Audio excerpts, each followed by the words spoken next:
Okay, let me see if I can demonstrate this adequately. Okay, so each of these areas need to be worked with pretty good vigor. Part of the problem we find with ongoing slow draining sinuses is there will be scar tissue in those lymph vessels and lymph clusters, and it creates kind of a beaver dam, so it just doesn't drain like it should. So we need to work pretty vigorously. If it's not hurting, you're probably not doing it quite right. Also, when I demonstrate the strokes, please pay attention to exactly how I do the strokes, because every piece is strategy. Every part of the stroke matters. Okay, so you'll want to pay close attention to that. Finally, don't forget, if you're having any kind of phlegm that just doesn't seem to leave the body, do the kidney exercises more and more vigorously. Watch the video a few times. Make sure you're doing everything exactly correctly. If you do that kidney exercise, if you're doing it 4 or 5 times a day, try doing it 10 times a day.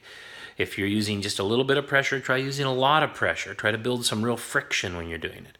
If you're gently pounding, try pounding a little harder.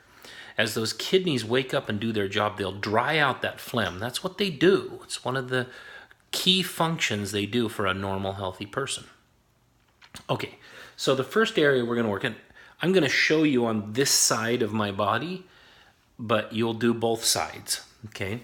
So the first thing, we're going to come below the ear, but it's actually kind of under the jaw. So we're pointed inward. Instead of just straight in toward the core of my head, we're pointed forward a little bit. And I'm going to work that, again, pretty vigorously. I'm not going to do long strokes. I'm going to do little circles, but I am pushing slowly downward, okay? And this is pretty sensitive. If there's any kind of congestion in there at all, this is going to be pretty sensitive, okay? And I'll work that until I start to feel it kind of run. If you're not good at feeling that, and most people aren't in the beginning, I wasn't in the beginning, then maybe you're just going to do it for, let's say, 20 or 30 seconds in that area, and then move on to the next area.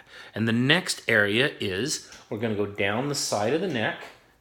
And this is a little, you can do a little more long strokes here, but you're still kind of like, have you ever swept with a broom? You know, you sweep and move back and sweep and move back. You are going directionally, but it's kind of a,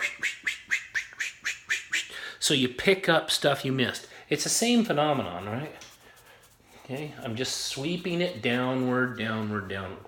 And then I'm going to do the back of my neck, right in those muscles. Okay. And then there's a point right here that you want to dig in and work. It's real sensitive. It'll be the most sensitive spot, and it's tucked up under the skull. Okay.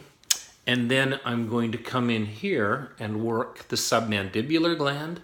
And there's a tonsil. It's going to make me cough, as it should, because it goes right into that nerve, and mine also gets a little scar tissue in it from time to time. The scar tissue forms when your immune system is aggravated for a protracted period of time due to like an inner ear infection or some kind of infection in the throat, and then you build up the scar tissue over a period of time.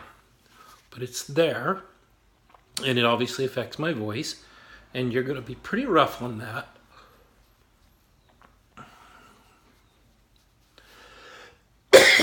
And then drain the front of the throat like that, okay? So those are all the major ones. And then we're going to stimulate this point in the middle of the temple, which just triggers the sinuses to drain. And then there's a little divot right here up on the bone where the bone protrudes out. You find the little divot, and it'll be super sensitive. And just stimulate that. And then here, right across the cheekbone, there's a little spot there. Gotta stimulate. And that's it. Now that will drain. I can actually feel mine draining. I didn't use any product. It would be better if I did. But I can feel mine draining, and it will drain for several hours after doing that. So that's going to be a pretty thorough drainage plan. All right? My voice changed too. I don't know if you can hear that. That's the phlegm disappearing from my throat. And I wasn't sick, but I just had some phlegm from travel and not eating the ideal diet, which is challenging when I travel. And so I've got some phlegm there that's coming out. So my voice changed and feels better, and that's the way it works.